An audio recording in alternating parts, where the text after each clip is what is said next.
अब हम प्रश्नावली 8.2 के प्रश्न पहला को हल करेंगे। ये प्रश्नावली 8.2 का प्रश्न पहला है, ABCD एक चतुर्भुज है। ABCD एक चतुर्भुज है जिसमें PQR तथा S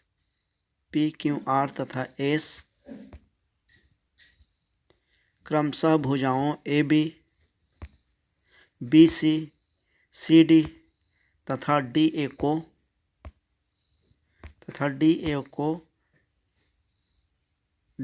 DA के मध्य बिंदु है। देखिए चित्र में आकृति AC उसका एक विकर्ण है। दर्शाइए कि इस प्रकार एक चतुर्भुज दिया हुआ है जिसमें ABCD एक चतुर्भुज है। ABCD एक चतुर्भुज है जिसमें PQRS मध्य बिंदु है। भुजा ABBC DA के मध्य बिंदु है। तब दर्शाना है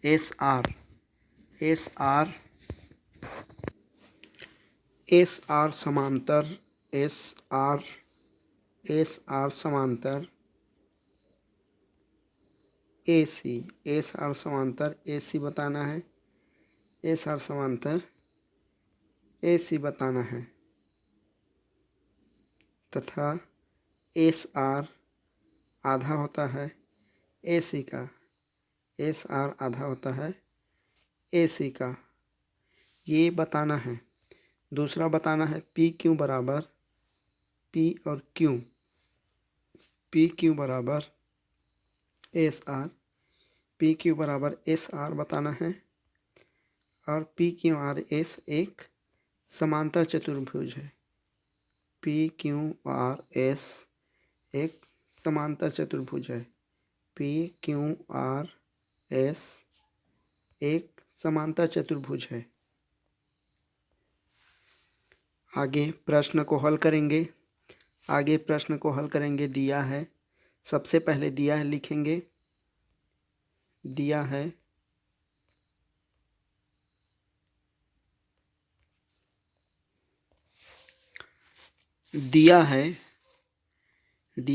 एक चतुर्भुज ABCD। दिया है एक चतुर्भुज ABCD।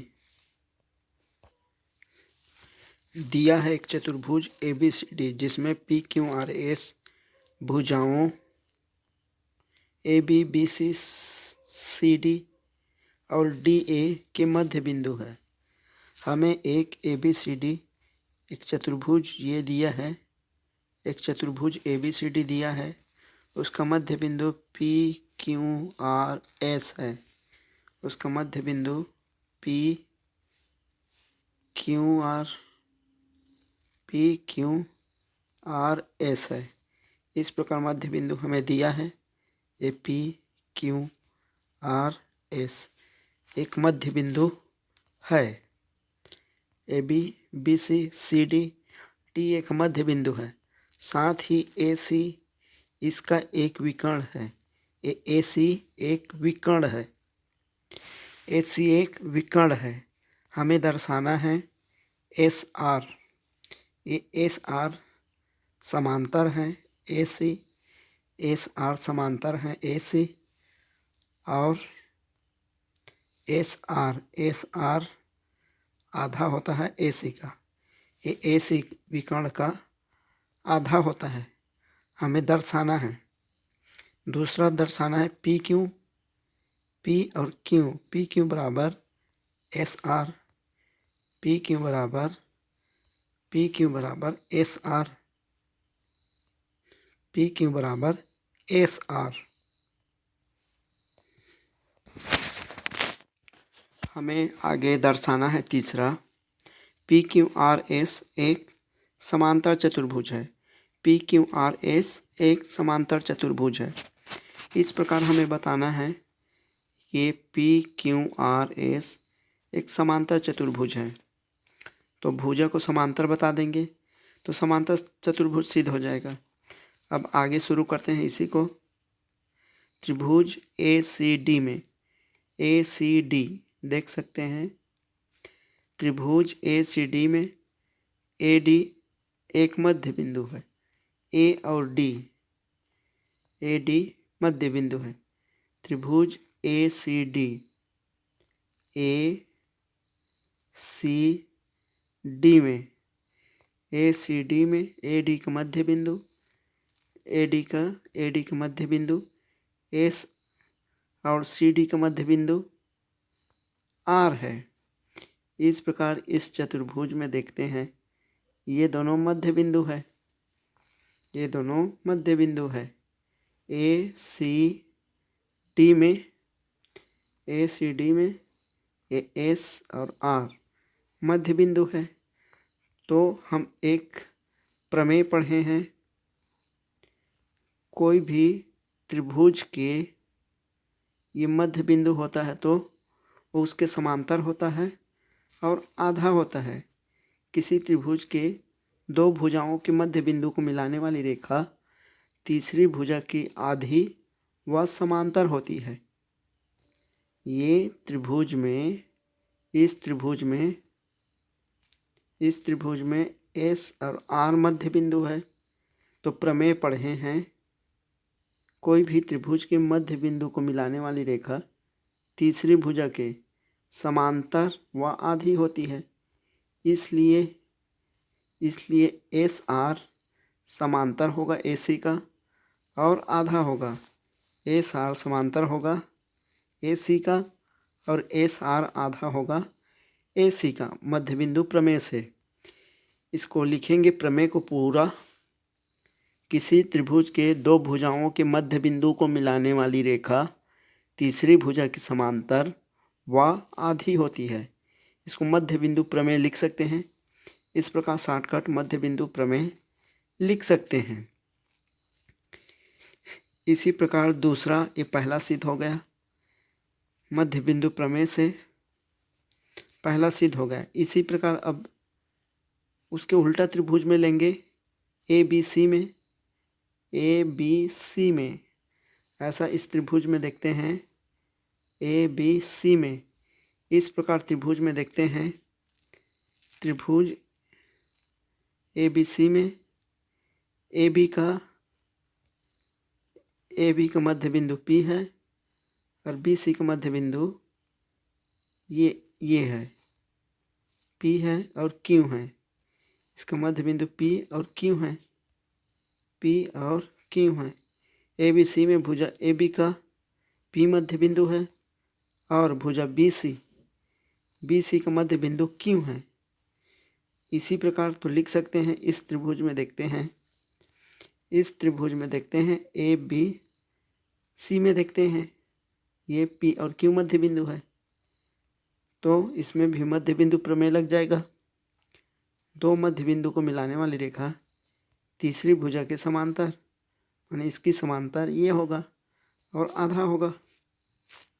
तब लिख सकते हैं PQ समांतर AC होगा, PQ समांतर AC होगा और PQ आधा होगा, AC का आधा होगा, AC का आधा होगा। तो यहाँ पे देखो SR समांतर हम लोग बता चुके हैं। SR समांतर है AC का और आधा है और PQ समांतर है AC का और आधा है। तो समीकरण 1-2 से लिख सकते हैं। इसके समांतर ये वाला रेखा है और इसके समांतर ये वाला रेखा है, तो इसलिए ये SR समांतर PQ होगा, SR समांतर PQ होगा। इसको भी मध्य बिंदु प्रमेय से लिख सकते हैं। PQ AC का समांतर है, PQ AC का आधा है। मध्य बिंदु प्रमेय से मध्य बिंदु प्रमेय को पूरा लिख सकते हो। एक त्रिभुज के मध्य बिंदु को मिलाने वाली रेखा तीसरी भुजा के समांतर व आधी होती है। तो इस प्रकार दोनों को लिख सकते हैं। PQ समांतर AC ए पी क्यू समांतर AC और SR समांतर AC। इसलिए SR समांतर PQ होगा। SR समांतर PQ होगा। अब दोनों समीकरण को मिला देते हैं। PQ आधा है, ये PQ आधा है AC का, और SR आधा है AC का। इसलिए दोनों को मिला देंगे। इसका आधा ये है और इस चीज़ का आधा ये है। इसका कहने का मतलब है, ये मान लो टोटल 20 है, तो ये आधा इसका 10 होगा। ये टोटल 20 है तो इसका आधा 10 होगा, तो ये दोनों आपस में बराबर होगा। तो इसलिए इसी को लिख देंगे, दोनों को मिला के लिख देंगे PQ बराबर, ये PQ बराबर SR होगा। PQ बराबर SR होगा। यही हमें सिद्ध करना था। ये PQ बराबर भी है और समांतर भी है। इस प्रकार तीसरा को सिद्ध कर सकते हैं। PQ बराबर SR और PQ समांतर SR। इसलिए PQRS एक समांतर चतुर्भुज होगा। इसलिए चूँकि PQ बराबर SR है, हम लोग सिद्ध कर चुके हैं। PQ बराबर SR है, PQ बराबर SR है और PQ समांतर SR है। इसलिए चतुर्भुज PQRS की सम्मुख भुजाओं का एक युग्म बराबर व समांतर है। इसलिए PQRS समांतर चतुर्भुज होगा। इस प्रकार प्रश्न पहला को हल कर सकते हैं। इसी प्रकार हल किए हुए प्रश्नों को देखना है तो चैनल को सब्सक्राइब कर ले और अपने दोस्तों को शेयर भी कर दे।